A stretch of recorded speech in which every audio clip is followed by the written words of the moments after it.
Assalamualaikum warahmatullahi wabarakatuh. Bertemu kembali pada mata kuliah biokimia untuk pertemuan kelima. Nah, pada pertemuan kelima ini kita akan membahas mengenai metabolisme protein. Adapun tujuan pembelajaran kita pada pertemuan kali ini yaitu yang pertama menjelaskan metabolisme secara umum, kemudian menjelaskan anabolisme dan katabolisme secara umum tentunya. Yang ketiga menjelaskan proses metabolisme protein. Nah, proses metabolisme protein ini garis miring asam amino ya, karena yang namanya protein itu pasti kaitannya dengan asam amino. Oke, baik, kita lanjut ke materi. Metabolisme. Nah, metabolisme tentu saudara sudah pada tahu ya apa itu metabolisme. Metabolisme itu merupakan keseluruhan reaksi kimia ya, atau segala proses reaksi kimia yang terjadi di dalam makhluk hidup. Nah, itu dia. Selanjutnya, metabolisme itu mencakup ada reaksi anabolisme dan reaksi katabolisme. Nah, apa itu reaksi anabolisme? Nah, ini reaksi anabolisme yaitu adalah berarti itu adalah pembentukan ya. Reaksi pembentukan atau reaksi sintesis molekul. Jadi anabolisme itu adalah pembentukan atau sintesis molekul. Berarti sintesis molekul, kalau yang namanya sintesis berarti dari molekul kecil menjadi molekul yang lebih besar. Ya, itu dia. Itu anabolisme, yaitu reaksi sintesis molekul dari molekul kecil menjadi molekul yang besar. Selanjutnya ada reaksi katabolisme. Apa itu katabolisme? Katalis, berarti adanya penguraian. Nah, berarti kebalikannya. Reaksi katabolisme itu adalah reaksi, saya buat RX saja ya, reaksi degradasi atau penguraian. Kalau penguraian berarti mengurai itu dari molekul besar, tentu dari molekul besar ya, namanya juga mengurai, ke molekul kecil. Nah, itu dia katabolisme. Nah, anabolisme berarti pembentukan molekul kecil dari molekul besar, dari pembentukan molekul besar dari molekul kecil. Berarti ini contohnya dalam proses fotosintesis. Selanjutnya reaksi katabolisme itu contohnya pada proses pencernaan makanan. Nah, itu ya. Selanjutnya, sebagian besar reaksi metabolisme itu dikatalisis oleh enzim. Oke, lanjut. Hampir seluruh sel dapat melakukan ratusan hingga ribuan reaksi. Jadi di dalam sel itu terjadi banyak ya, ratusan hingga ribuan reaksi. Dan reaksi metabolismenya itu dikatalisis sebagian besar oleh enzim. Kita lanjut proses anabolisme dan katabolisme. Nah, saudara lihat di sini.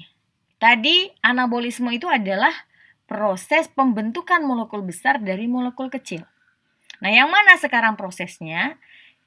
Proses yang namanya anabolisme itu ini. Nih, ini adalah proses anabolisme. Anabolisme yaitu di mana di sini terjadinya, ini berarti kalau anabolisme itu berarti dia membutuhkan energi. Sementara nanti katabolisme itu dia akan membebaskan energi atau menghasilkan energi. Nah, ini contohnya pada proses fotosintesis, di mana energi itu diambil atau diperoleh itu dari sinar matahari. Ini adalah berarti sebagai sumber energi, ya, energi source-nya. Ya, itu dari sinar matahari. Kemudian molekul-molekul anorganik seperti apa? Kalau di dalam proses fotosintesis ya berarti ada karbon dioksida kan ya. Berarti di sini ada, oh ya ini warnanya tadi putih jadi nggak kelihatan lagi warnanya. Oke, nah berarti di sini ada inorganic molekulnya apa? Berarti CO2, ya kan?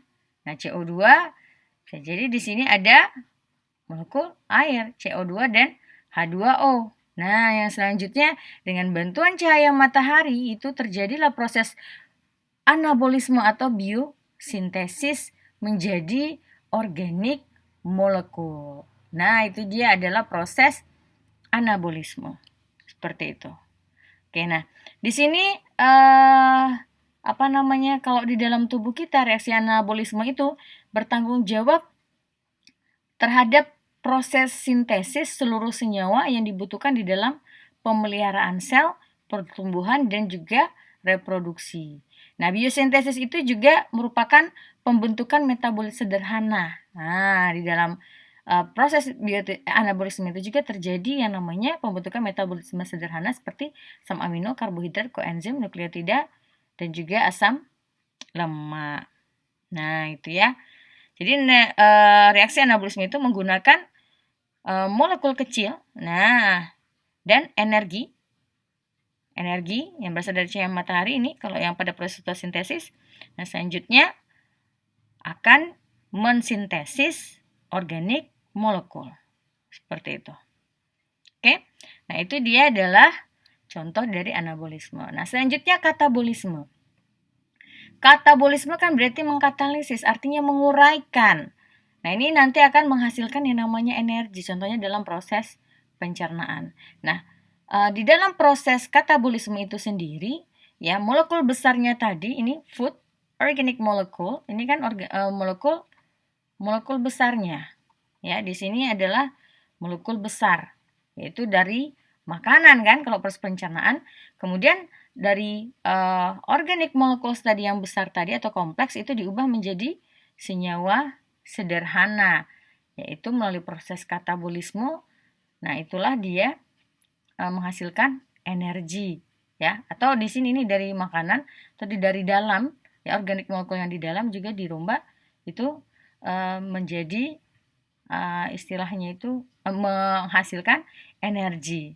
Nah, yang selanjutnya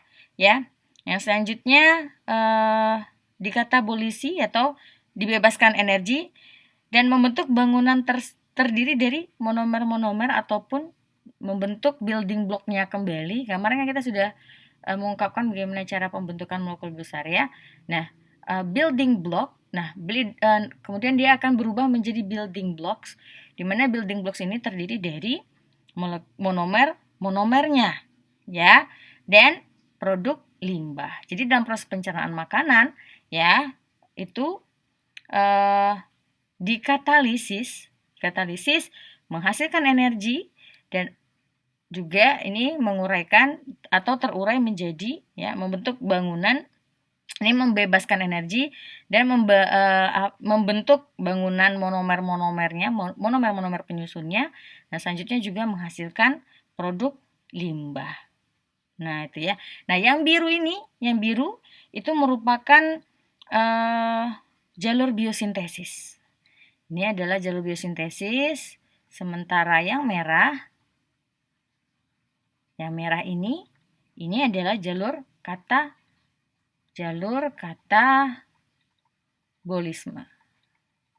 Oke, bisa dipahami ya?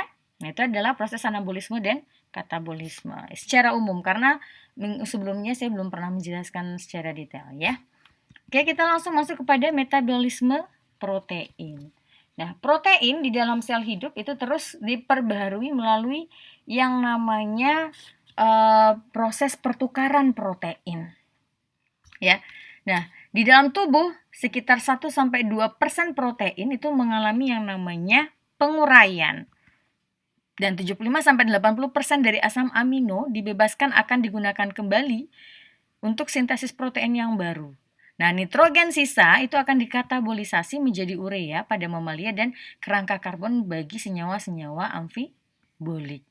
Nah, jadi nitrogen sisa tadi dikeluarkan menjadi urea nanti, ya. Nanti kita akan lebih lanjut membahas tentang bagaimana proses metabolisme protein ini. Selanjutnya, untuk mempertahankan kesehatan, manusia memerlukan 30-60 gram protein setiap hari atau ekivalen dalam bentuk asam amino bebas. Nah, jadi protein itu di dalam tubuh diserap dalam bentuk asam amino. Nah, makanya kenapa kalau metabolisme protein itu berkaitan dengan yang namanya metabolisme asam amino juga, karena protein itu tersusun dari asam amino alias asam amino tadi merupakan monomer penyusun protein, seperti itu, ya. Nah, metabolisme protein secara umum, seperti ini. Ini adalah metabolisme protein secara umum. Nah, dari gambar ini saudara bisa melihat ya bahwa protein itu sendiri, nah protein itu kita tahu bahwa dia selalu diperbarui. Nah, di sini coba saudara lihat ya. Ini asam amino ya, protein tadi. Yang asam amino ini ya, sebentar ya, saya lihat dulu. Oh, ini kita lihat dulu. Ini yang protein breakdown, pemutusan ya. Pemutusan ikatan protein. Nah, protein tadi di breakdown itu membentuk yang namanya asam amino. Nah, asam amino yang sudah dipecah tadi ya, diputus tadi rantainya, kita tahu bahwa asam amino itu ketika rantainya sudah putus atau dikatalisasi, itu akan membentuk yang namanya asam amino. Nah, asam amino tadi ya, itu akan melalui yang namanya proses metabolisme, melalui beberapa proses, yaitu ada proses oksidasi dan transaminasi.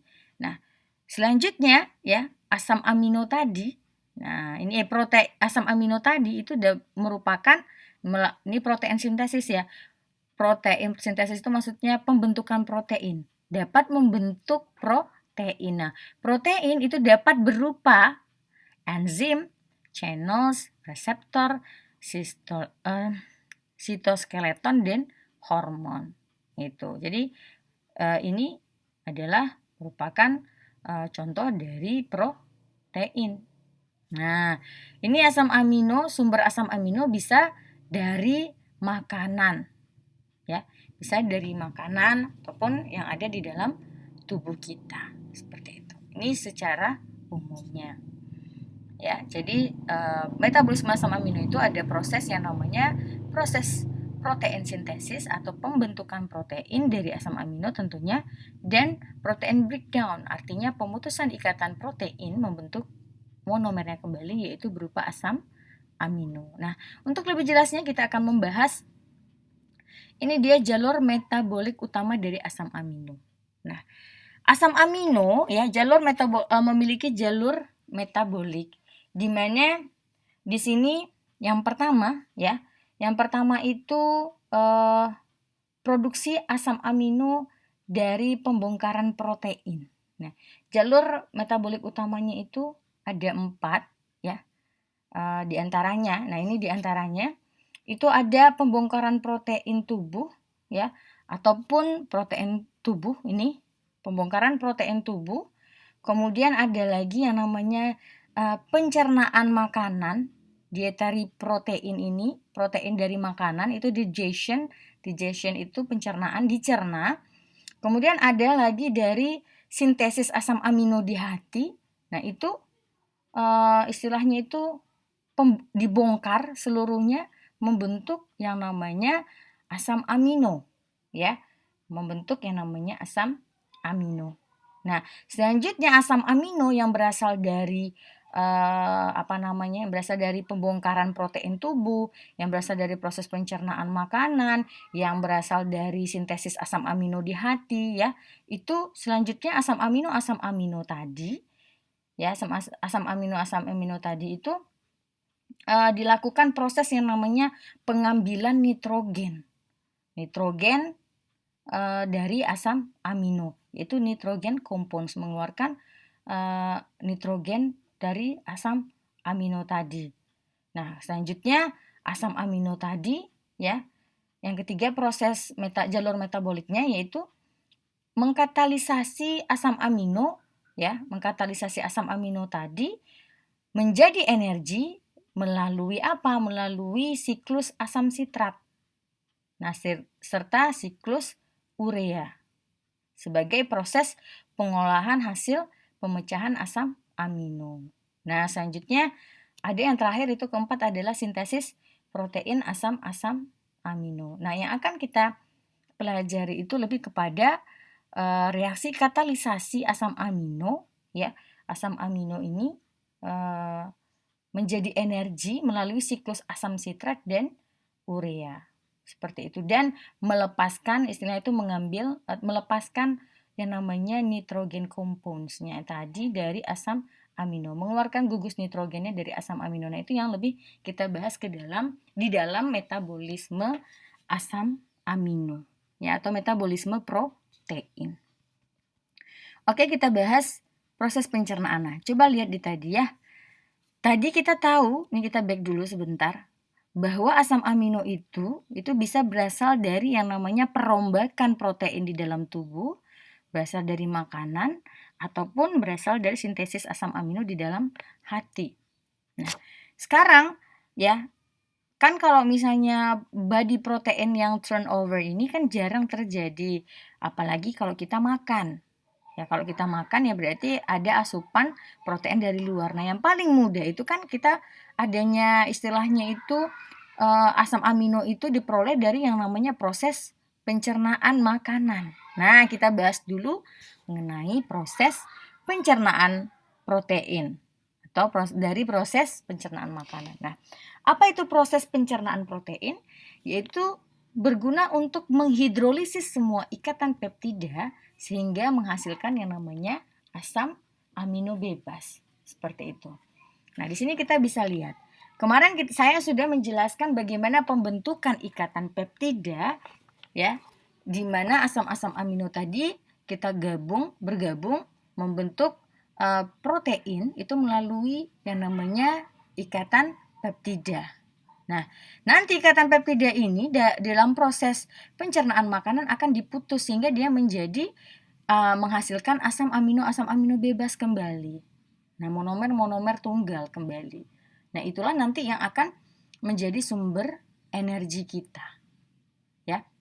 Di sini juga nanti saudara akan melihat, saya akan menjelaskan bagaimana nanti asam amino tadi masuk ke dalam siklus asam sitrat untuk menghasilkan energi. Oke? Kita masuk kepada proses pencernaan makanan. Nah, di sini saudara bisa lihat ya, protein dari makanan itu kita masuk ke dalam mulut. Tentu kalau makan tentu melalui mulut ya. Nah, selanjutnya setelah dikunyah di dalam mulut, lalu masuk ke dalam stomach, alias di sini stomach itu atau lambung, bukan perut ya. Ya, di dalam perut kan ada lambung, itu maksudnya. Lambung. Nah, selanjutnya di dalam lambung kita tahu adanya HCl alias asam ya. Di mana di sini HCl itu memiliki pH-nya itu 1 sampai 2 yang berfungsi untuk apa? Fungsinya mendenaturasi protein makanan. Saudara tahu, masih ingat apa itu denaturasi? Proses pemutusan ikatan atau perusakan protein menjadi struktur primernya. Oke, dia akan menjadi struktur primer karena struktur kuarterner, tersier, sama sekunder itu mudah putus. Itulah dia proses denaturasi. Nah, selanjutnya di dalam lambung itu juga akan lambung tadi ini saya panah ke sini saja ya. Lambung itu dia mensekresikan yang namanya pepsinogen. Di mana pepsinogen tadi itu akan diaktifkan oleh asam lambung tadi. Nah, gitu. Ya, diaktifkan oleh asam lambung menjadi pepsin. Jadi sebenarnya di sini pepsin itu belum terbentuk ya, tapi yang ada itu baru istilahnya itu yang kita kenal dengan pre-enzim ya. Yang kita kenal dengan pre-enzim. Ini saya ganti dulu colornya ya. Nah, jadi pepsinogen yang disekresikan tadi itu akan pepsinogen ya. Pepsinogen itu diaktifkan oleh HCl atau asam lambung tadi menjadi pepsin. Jadi HCl tadilah yang akan istilahnya itu mengaktifkan yang namanya mengaktifkan pepsinogen menjadi pepsin. Nah, HCl juga istilahnya itu HCl itu juga bisa membunuh bakteri karena kan pH-nya tadi tinggi ya, sehingga dia bisa istilahnya itu membunuh bakteri. Nah, pepsin ini sendiri ya, pepsin itu stabil dan aktif itu pada pH 1 sampai 2 ini tadi. Nah, gitu. Nah, pepsin itu akan menghidrolisis beberapa ikatan peptida ya, beberapa ikatan peptida protein tadi ya. Pada protein itu akan terdenaturasi sehingga menjadi polipeptida yang lebih kecil. Nah, jadi polipeptida besar itu akan dinaturasi atau dihidrolisis oleh yang namanya pepsin sehingga menjadi polipeptida yang lebih kecil. Ya, itu dia. Nah, selanjutnya masuk ke dalam yang namanya kita masuk ke dalam ini usus kecil. Nah, di dalam usus kecil itu nanti polipeptida tadi yang kecil tadi itu akan istilahnya dikatalisis oleh yang namanya enzim.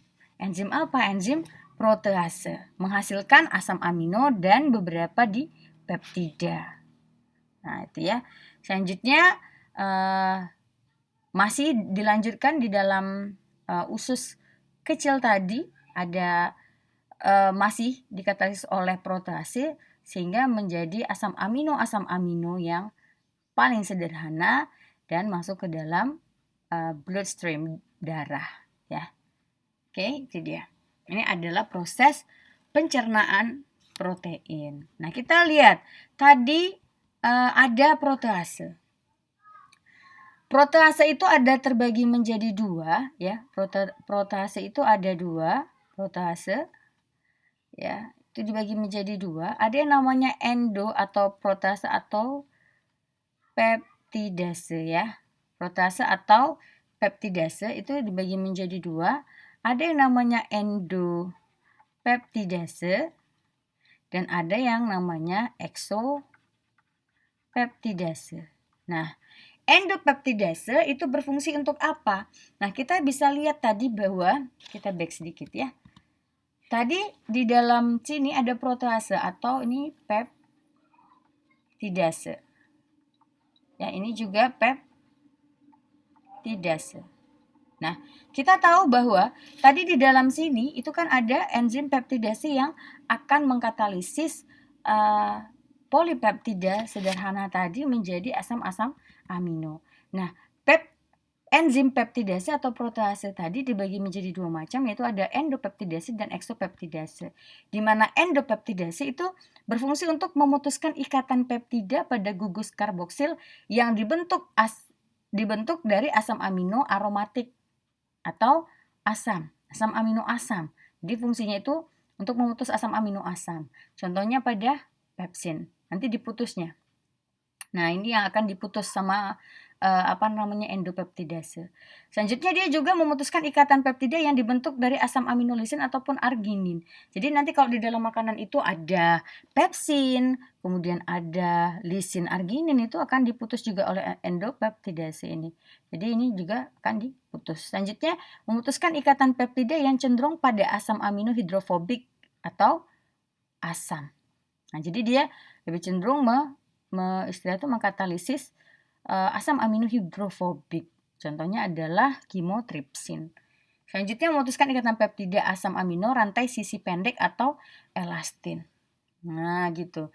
Nah, jadi ini proses pemutusannya itu khusus ya. Jadi enzimnya itu kita katakan sebagai endopeptidase. Nah, apa itu enzim endopeptidase? Nah, kan itu yang jadi pertanyaan. Enzim endopeptidase itu adalah enzim peptidase pemecah protein yang memutuskan ikatan peptida milik asam amino yang tidak berada di ujung molekul protein atau non-termal. Kemarin kan saya sudah katakan ada yang namanya termal, ada yang non-termal. Nah, ini kan dia berarti memutus ikatan yang di dalam semua nih, kan endo. Non-termal. Bisa dipahami? Bukan yang di ujung. Paham? Jadi endopeptidase kan sudah saya jelaskan. Nah, ini dia putusin ini dia putusin ini putusin ini putusin ini. Nah, berarti enzim endopeptidase itu berarti dia apa? Memecah protein atau memutuskan ikatan peptida, yang memutuskan ikatan peptida itu milik asam amino yang tidak berada di ujung. Nah, gitu. Berarti berada di tengah-tengah kan, atau di dalam, tidak berada di ujung, atau yang tidak berada di ujung protein, atau dikatakan sebagai non-terminal. Maka saya sudah katakan ada yang terminal itu ada N-terminus, ada C-terminus. Nah, itu berarti di ujung-ujung letaknya. Nah, fungsi dari endopeptidase, dia memutuskan ikatan peptida itu yang berada di dalam atau yang tidak berada di ujung. Berarti di dalam dong, kan makanya endo. Selanjutnya ada eksopeptidase. Nah, eksopeptidase itu adalah karboksipeptidase. Ini asam amino melepaskan asam amino hidrofobik. Nah, dan melepaskan asam amino basa ini di ujung. Ada C terminus ya.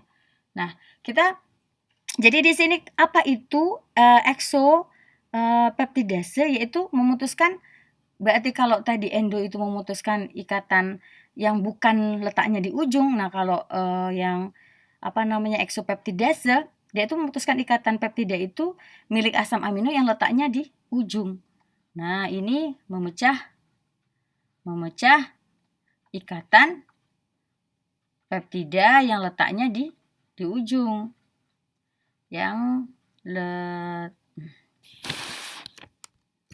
Saya hapus dulu ya. Yang letaknya di ujung. Oke. Yang letaknya di ujung. Nah, ini yang di ujung-ujung itu akan katalisis oleh eksopeptidase, gitu ya. Nah, eksopeptidase ini sendiri dibagi menjadi dua.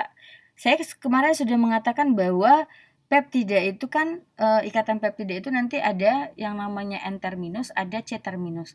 Nah, berarti ini ekso itu juga akan terbagi menjadi dua. Ada yang namanya aminopeptidase, ada yang namanya karboksipeptidase. Karena apa? Karena ada gugus ujung amino dan ada gugus ujung C, kan begitu. Nah, jadi di sini eksopeptidase, saya ganti warna ya. Pen color red lagi. Oke, di sini saya buat saja eksopeptidase, berarti kan ada dua. Kenapa? Karena kan ujung dari rantai peptida itu, polipeptida itu ada ujung N-terminus dan ada ujung C-terminus. Nah, berarti eksopeptidase juga dibagi dua, yaitu apa? Ada yang namanya aminopeptidase. Nah, berarti dia apa? Dia akan istilahnya itu akan memecah yang bagian ujung aminonya, gitu, memutuskan ikatan peptida bagian ujung yang mengandung amino. Nah, kalau yang kedua ada karboksipeptidase. Nah, kalau karboksipeptidase berarti dia memutuskan ikatan yang ada pada C terminus. Nah, di sini ya aminopeptidase ini tadi yaitu di sini akan memecah ya, di usus kecil itu akan memecah asam amino ya, yang asam amino tunggal dari dari N-terminus, seperti itu ya, yang berasal dari terminal amino. Kalau yang ini berarti dia kalau ini dia di usus kecil. Sementara kalau yang karboksipeptidase ya, itu enzim pencernaannya itu ada pada pankreas ya. Ini karboksipeptidase itu pada pankreas, dihasilkannya dari jus pankreas. Kalau ini dihasilkan dari usus kecil. Nah, gitu. Jadi berbeda ya. Oke, tempat produksinya. Nah, ini dia penjelasan dari saya untuk protease atau enzim peptidase. Bisa dipahami ya. Selanjutnya baru kita masuk kepada katabolisme asam amino. Nah, tadi kita tahu bahwa di dalam proses metabolisme itu ada yang berasal dari proses pencernaan makanan, itu akan menghasilkan yang namanya dari proses pencernaan makanan, itu akan menghasilkan namanya asam amino, asam amino. Nah, selanjutnya asam amino tadi akan dikatalisis. Nah, kenapa? Karena kan ini akan dijadikan sebagai sumber energi. Ya, tadi kita tahu bahwa katalisis tadi akan menghasilkan yang namanya energi, membebaskan energi ya. Oke. Tahap awal pembentukan metabolisme asam amino itu melibatkan pelepasan gugus amino, kemudian perubahan kerangka karbon pada molekul asam amino. Selanjutnya ada dua proses utama pelepasan gugus amino, yaitu ada proses transaminasi dan proses deaminasi. Kita bahas satu persatu, yaitu transaminasi amino. Nah, transaminasi amino itu adalah proses katabolisme asam amino yang melibatkan pemindahan atau pelepasan GGS itu gugus ya. Gugus amino NH2 dari suatu asam amino kepada asam amino yang lainnya. Nah, reaksinya seperti ini. Oke. Tuh. Jadi asam amino di sini ya dengan bantuan alanin aminase itu akan membentuk asam alfa keto ditambah dengan alanin. Nah, ini untuk yang glutamat ya. Nanti akan lebih jelas ada, saya contohkan satu setelah ini. Nah, pada reaksi transaminasi ini ya, kan tadi terjadinya pembebasan atau pelepasan gugus NH2 ya atau amino, di mana gugus NH2 ini dilepaskan diterima oleh suatu asam keto sehingga terbentuk AA ini asam amino ya, asam amino baru yaitu alanin, glutamat dan asam keto lainnya. Nah, ini dia. Jadi dari reaksi transaminasi itu kan nanti akan dilepaskan gugus NH2, di mana gugus NH2 yang dilepaskan tadi itu diterima oleh asam keto itu membentuk asam amino baru yaitu bisa alanin ataupun asam glutamat. Nah, seperti ini. Dan asam keto lainnya. Selanjutnya reaksi transaminasi bersifat reversible, dapat bolak-balik ya. Pada reaksi ini tidak ada gugus amino yang hilang karena gugus amino yang dilepaskan oleh asam amino diterima oleh asam keto. Oke, selanjutnya reaksi transaminasi ini terjadi dalam mitokondria maupun di cairan sitoplasma. Oke, ini dia contoh transaminasi tadi. Nah, alanin tadi ya. Kita lihat di sini alanin. Nah, alanin itu nanti akan terjadi yang namanya proses apa tadi? Proses pelepasan yang namanya gugus NH2. Di sini ya di dalam transaminasi ini tadi ya, kita perhatikan di sini alanin itu mengalami transaminasi menjadi glutamat. Nah, pada reaksi ini akan dibantu atau dikatalisis oleh yang namanya ini ada enzim, tadi kan sudah saya tuliskan juga ada enzim yang terlibat di sini adalah enzim alanin amino transferase. Nah, karena nanti aminonya yang ditransfer atau dilepaskan seperti itu. Nah, di sini enzim amino transferase tadi memindahkan aminanya ini, amina ini ya kepada alfa ketoglutarat. Nah, jadi nanti dipindahkan. Nah, ini akan dipindahkan ke sini. Menghasilkan apa? Menghasilkan glutamat. Nah, ini kan ini sudah pindah gugusnya. Oke, menghasilkan glutamat atau di dalam oksaloasetat menghasilkan asam aspartat. Seperti itu. Ini ada pirufat. Oke, itu dia ya. Jadi di sini ada pemindahan gugus aminanya ke asam alfa ketoglutarat membentuk glutamat. Nah, oke, selanjutnya ada proses yang kedua namanya deaminasi oksidatif. Proses deaminasi oksidatif itu nah, tadi kan pada reaksi deaminasi gugus NH2 tadi kan pada dia berurut ya dari transaminasi tadi akan dilepaskan NH2. Nah, gugus NH2 yang dilepas tadi dalam bentuk amonia yang kemudian dikeluarkan di dalam tubuh itu dalam bentuk urea di dalam urin. Nah, kadar amonia yang tinggi itu kan merupakan racun, jadi harus dikeluarkan di lewat urin. Oke, sini sebentar ya. Nah, asam amino dengan reaksi transaminasi itu akan menghasilkan yang namanya tadi kan asam glutamat. Nah, dalam beberapa sel, misalnya bakteri, asam glutamat dapat mengalami proses deaminasi oksidatif yang menggunakan glutamat dehidrogenase sebagai katalis. Nah, di sini lihat, asam glutamat tadi kan dihasilkan glutamat tadi ya. Nah, ini kan reaksinya bolak-balik. Asam alfa ketoglutarat, kemudian ini melepaskan NH4 plus. Nah, ada NH2 tambah H+. Nah, di sini dalam proses ini asam glutamat melepaskan gugus amino dalam bentuk NH4+. Nah, jadi deaminasi oksidatif itu adalah pelepasan amina dari glutamat menghasilkan ion amonium. Kan tadi, nih saya back dulu ya. Tadi kan kita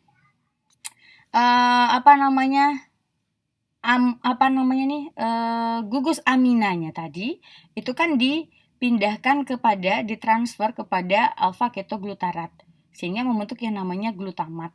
Nah, selanjutnya masuklah kepada proses deaminasi oksidatif, di mana dalam proses deaminasi oksidatif tadi ya itu prosesnya ini asam glutamat tadi kan sudah dihasilkan tadi, asam glutamat tadi itu akan melepaskan gugus aminonya dalam bentuk NH4+, seperti itu, dalam bentuk ion amonium. Nah, ini yang dikatakan sebagai ion amonium. Oke, bisa dipahami ya. Nah, jadi reaksi deaminasi oksidatif itu asam glutamatnya mengalami deaminasi menghasilkan ion amonium. Nah, selanjutnya ion amonium ini masuklah ke dalam yang namanya siklus urea. Ini pembentukan asetil koenzim A. Asetil koenzim A merupakan senyawa penghubung antara metabolisme asam amino dengan siklus asam sitrat. Ada dua jalur metabolik yang menuju pembentukan asam asetil-CoA, yaitu asam pirufat dan asam asetoasetat. Nah, di sini ingat ya, di dalam proses deaminasi oksidatif itu tadi di dalam asam glutamat. Nah, ini untuk lebih jelasnya ini aja gambar. Nah, nih glutamat tadi kan ada NH3+-nya nih.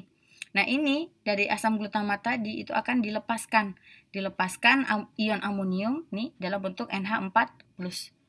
Ini ya. Nah, gitu. Jadi kita buat reaksi strukturnya, contohnya ya. Kalau tadi kan teman tulisan nggak kelihatan bahwa terjadinya pelepasan gugus amina dalam bentuk ion amonium, itu NH4+. Seperti itu. Nah, yang selanjutnya akan masuk ke dalam siklus urea. Oke, itu dia. Ya. Kita masuk kepada siklus asam sitrat. Nah, setelah mengalami pelepasan gugus amin, asam-asam amino dapat memasuki yang namanya siklus asam sitrat melalui jalur yang beraneka ragam. Ya, di sini kita lihat, siklus asam sitratnya. Nah, coba perhatikan, ini adalah siklus asam sitrat. Ini adalah tempat-tempat ya. Ini tempat-tempat di mana ini adalah gambar tempat-tempat masuknya asam amino ke dalam siklus asam sitrat. Nah, ini fungsinya untuk produksi energi ya. Nah, itu. Nah, coba perhatikan di sini. Alanin, glisin, serin, trionin, triptofan itu masuk ke pirufat dengan membentuk pirufat, masuklah ke dalam asetil CoA, membentuk asetil CoA, baru masuk ke dalam siklus asam sitrat. Itu kemudian asetil CoA-nya bisa membentuk oksaloasetat ataupun asetil CoA ya. Saya ulangi ya. Alanin, glisin, serin, trionin, dan triptofan itu akan membentuk pirufat, dan pirufat diubah menjadi asetil CoA dan baru masuklah ke dalam siklus asam sitrat itu pada simpangan oksaloasetat. Nah, sementara asparganin dan aspartat itu diubah menjadi oksaloasetat. Nah, kalau tirosin, penilalanin, dan aspartat itu diubah menjadi fumarat. Nah, baru masuk ke dalam siklus asam sitrat. Nah, kemudian ada isoleusin, metionin, dan valen itu masuk ke dalam siklus asam sitrat dengan membentuk suksinil koenzim A. Selanjutnya glutamat, glutamin, prolin, arginin itu membentuk alfa keto glutarat. Selanjutnya leusin, lisin, penilalanin, tirosin, triptofan itu membentuk yang namanya asetil koenzim A, baru membentuk asetil CoA, ya, asetoasetil CoA, kemudian membentuk asetil CoA, baru dia masuk ke dalam siklus asam sitrat dengan membentuk yang namanya oksaloasetat.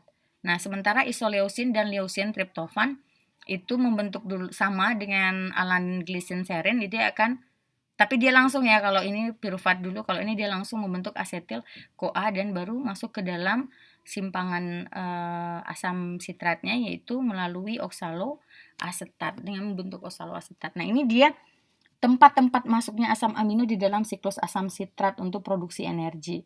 Nah, jadi asam amino itu beda, asam amino akan beda pembentukan senyawanya untuk masuk ke dalam siklus asam sitrat tadi. Oke, bisa dipahami ya. Nah, selanjutnya ya, gugus-gugus amin tadi kan dilepaskan dalam bentuk ion amonium. Selanjutnya masuk ke dalam, tadi saya katakan masuk ke dalam siklus urea di dalam hati. Nah, itu ya. Ini dia siklus urea. Nah, dalam siklus ini urea yang dihasilkan urea yang selanjutnya dibuang melalui ginjal berupa urin. Nah, jadi makanya di dalam urin kita itu mengandung urea. Nah, tadi saya sudah sampaikan bahwa ketika di dalam proses ada dua proses, ada namanya transaminasi, ada deaminasi oksidasi.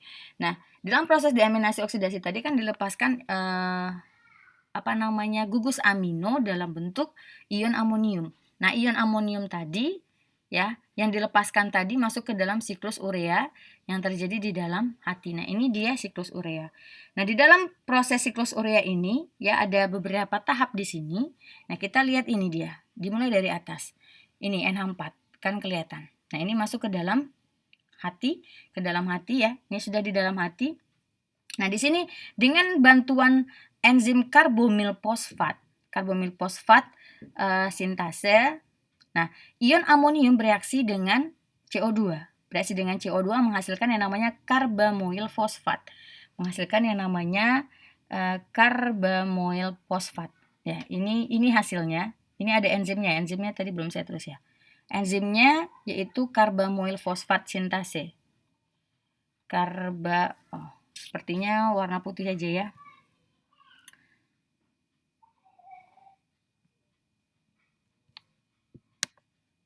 Oke, kita ganti penanya jadi warna putih. Oke, ini amonia, ion amonium yang masuk tadi dengan bantuan enzim yang namanya enzim karbamoil fosfat sintase. Tulisannya nggak jelas pula ini ya. Kita iris saja. Nah, itu. Ya. Ganti jadi warna hitam saja berarti ya. Oke, merah saja deh. Kita buat di sini dengan enzim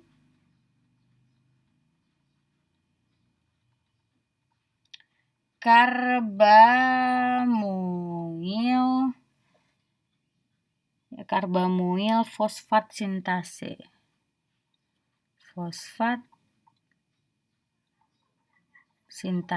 Nah, kelihatan lah tuh ya. Enzim karbamoil fosfat sintase ya di sini. Ini dengan bantuan enzim karbamoil fosfat sintase itu ion amonium ini tadi ya, ion amonium ini itu akan bereaksi dengan CO2. Menghasilkan apa ini? Menghasilkan yang namanya karbamoil fosfat. Akan menghasilkan karbamoil fosfat. Nah, ini ya, karbamoil fosfat. Nah, di dalam reaksi ini itu diperlukan yang namanya energi ATP. Itu makanya ini diperlukan energi ATP. Nah, dari ATP. Oke, selanjutnya di tahap kedua yaitu ada enzim ornitin transkarbamylase, yaitu Selanjutnya ada ya ornitin karbamoilase, itu karbamoil fosfat tadi ini ya. Selanjutnya bereaksi dengan L-ornitin. Ya, ini akan bereaksi dengan yang namanya L-ornitin. Nih, ini akan bereaksi dengan L-ornitin. Nih, kayak ini ya. Yang ini akan bereaksi dengan nih, makanya ke sini warnanya. Ya, karbamoil fosfat itu akan bereaksi dengan L-ornitin dengan bantuan yang namanya enzim ornitin transkarbamoilase. Ini saya tulis enzimnya di luar saja ya. Enzim nggak kelihatan soalnya kalau di dalam itu sempit ya. Ini enzim ornitin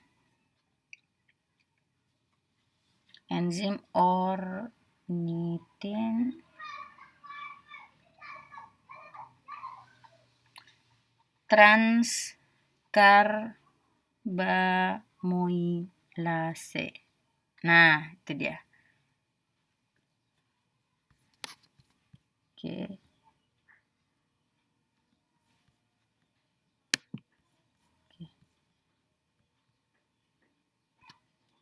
Moilase ya, moilase. Nah, itu dia. Oke. Nah, di mana di sini ya bereaksi dengan L-ornitin tadi, si karbamoil fosfat tadi ya, itu menghasilkan yang namanya L-citrulin. Nah, ini menghasilkan L-citrulin. Nah, sini kan L-citrulin. Seperti itu. Oke.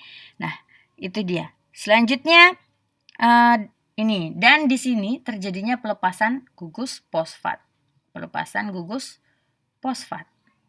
Dah. Oke, lanjut ya. Lagi ini L-citrulin tadi itu akan bereaksi dengan L-aspartat. Dia akan bereaksi dengan L-aspartat itu menghasilkan yang namanya arginosuksinat. Nah, di mana di sini akan dibantu oleh reaksi ini dibantu oleh enzim arginisuksinat sintase namanya. Sini ada namanya enzim, saya tulis dulu ya. Enzim arginisuksinat sintase. Nah, sintase itu kan sintesis, menghasilkan. Nah, jadi L-citrulin bereaksi dengan L-aspartat dengan bantuan enzim arginosuksinat sintase menghasilkan yang namanya arginosuksinat. Di mana di sini ya reaksinya membutuhkan energi dari ATP. Butuh energi dari ATP ini, makanya ada ATP di sini. Nah, membutuhkan energi. Nah, selanjutnya L-arginosuksinat ini tadi dipecah menjadi fumarat dan L-arginin. Dipecah menjadi, saya buat saja di sini dipecah menjadi arginin dan fumarat. Dengan bantuan apa? Dengan bantuan enzim arginosuksinat liase. Ini ada bantuannya dengan enzim arginosuksinat. Suksinat. Berarti kalau pemutusan berarti dia liase. Oke, liase. Oke, nah, di mana di sini tadi arginosuksinat itu dipecah dengan bantuan enzim arginosuksinat menjadi L-arginin dan fumarat. Nah, selanjutnya proses yang terakhir ya. Di sini terjadilah penambahan gugus air H2O terhadap L-arginin. Nah, ini akan menghasilkan yang namanya L-ornitin dan urea. Gitu, akan menghasilkan yang namanya L-ornitin dan urea. Nah, proses penambahan gugus H2O itu dibantu oleh enzim yang namanya arginase. Ini dibantu oleh enzim, saya buat saja ya, ini dibantu oleh yang namanya enzim L-arginase. Jadi penambahan gugus H2O terhadap L-arginin itu dibantu oleh enzim arginase yang akan menghasilkan L-ornithin dan urea. Nah, itu ya. Nah, inilah siklus urea. Bisa dipahami? Oke. Nah, di sini kita sudah membahas mengenai bagaimana siklus urea itu terjadi di dalam hati. Oke. Selanjutnya kita masuk kepada sintesis asam amino. Sintesis asam amino itu terjadi di hati. Nah, jadi hati itu merupakan istilahnya itu tempat utama metabolisme nitrogen. Nah, sebenarnya semua jaringan itu memiliki kemampuan untuk mensintesis asam amino non esensial ya. Nah, dengan melakukan apa yang melakukan namanya remodeling asam amino. Nah, serta mengubah rangka karbon non asam amino menjadi asam amino dan turunan lainnya yang mengandung nitrogen.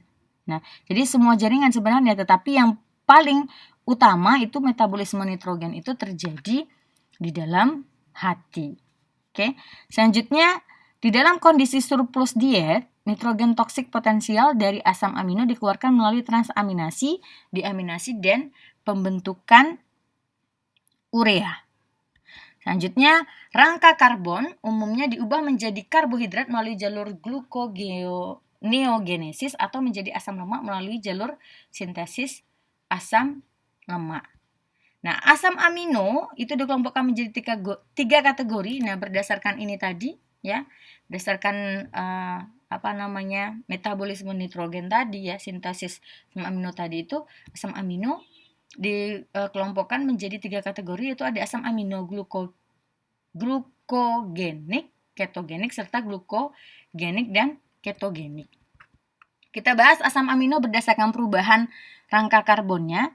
Nah, jadi sintesis asam amino itu terjadi di seluruh jaringan, ya hampir di semua jaringan, tetapi yang paling utama itu adalah terjadi di dalam hati, di mana proses sintesisnya itu melalui yang namanya proses remodeling asam amino dengan ataupun dengan mengubah rangka karbon non asam amino menjadi asam amino dan turunan lainnya yang mengandung nitrogen. Nah, perubahan asam amino itu, asam amino tadi itu akan menghasilkan ada beberapa jenis asam amino, yaitu ada yang namanya asam amino berdasarkan proses-proses tadi itu kita bisa mengelompokkan ada 3 jenis asam amino, yaitu glukogenik, ada ketogenik, ada glukogenik dan ketogenik. Nah, apa itu glukogenik? Nah, glukogenik itu adalah asam amino yang dapat diubah menjadi glukosa. Nah, jadi glukogenik itu adalah asam amino yang dapat diubah menjadi glukosa melalui yang namanya proses glukogenesis.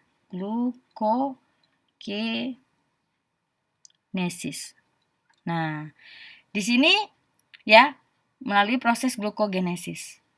Kalau ini diubah menjadi glukosa. Ingat, makanya glukogenik. Itu diubah, asam amino yang dapat diubah menjadi glukosa. Jadi ada asam amino itu yang bisa diubah menjadi glukosa, sehingga nanti dia masuk ke dalam siklus di dalam siklus tadi ya, untuk menghasilkan energi.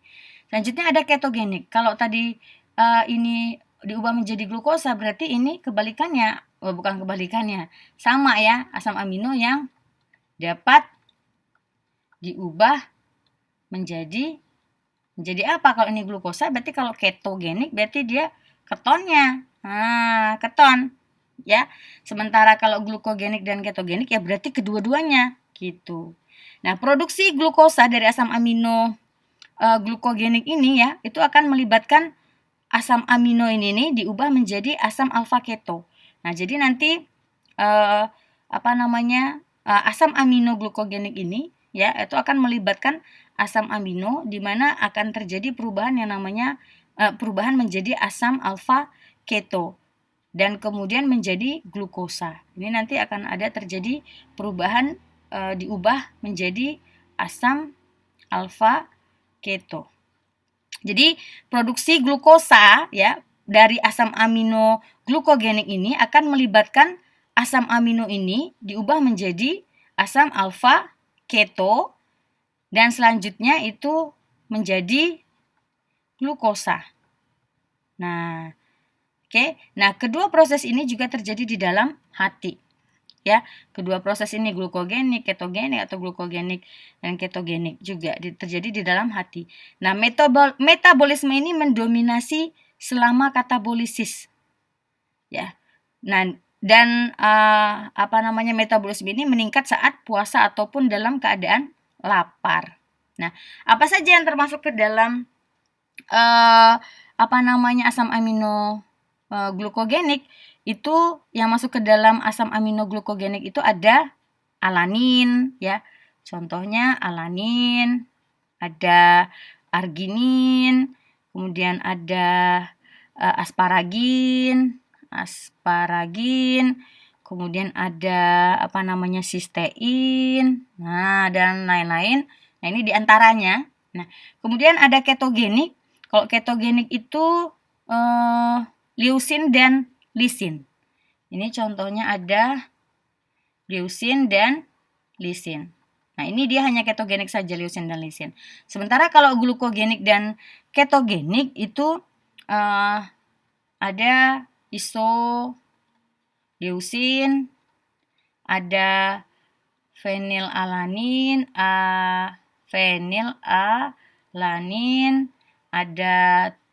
treonin, ada triptofan, ada tirosin. Nah, ini sifatnya glukogenik dan ketogenik. Nah, jadi di sini kita mengenal ada 3 kemungkinan penggunaan asam amino. Ya. Nah, itu dia. Ya, jadi asam amino berdasarkan perubahan rangka karbonnya itu bisa kita bagi menjadi 3, yaitu ada glukogenik, ketogenik, dan glukogenik dan ketogenik. Di mana glukogenik tadi itu adalah asam amino yang dapat diubah menjadi glukosa. Di mana nanti pembentukan glukosa itu melalui proses asam amino glukogenik tadi itu akan membentuk yang namanya, ini bukan glukogenik nama asam aminonya ya, contohnya adalah ini jenisnya, contohnya alanin, arginin, asparagin, sistein gitu. Nah, nanti asam amino ini tadi itu akan membentuk yang namanya asam alfa keto dulu, baru membentuk glukosa.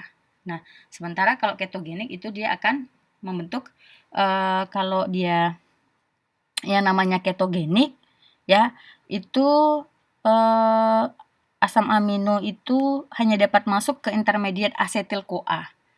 Ini masuknya ke asetil-CoA atau asetoasetil. Nah, ya, ini dia. Oke, itu dia. Selanjutnya ada glukogenik dan ketogenik. Ini masuknya tadi kemana ini? Ke intermediate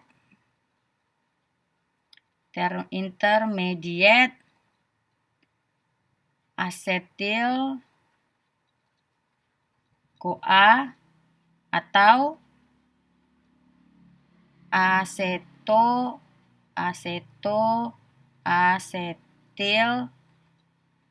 CoA. Oke, itu dia. Ya, nah ini dia yang bisa saya bahas. Sudah habis untuk metabolisme protein ataupun asam amino. Nah, demikian pertemuan kita yang kelima. Mudah-mudahan bermanfaat. Saya akhiri dengan Assalamualaikum warahmatullahi wabarakatuh.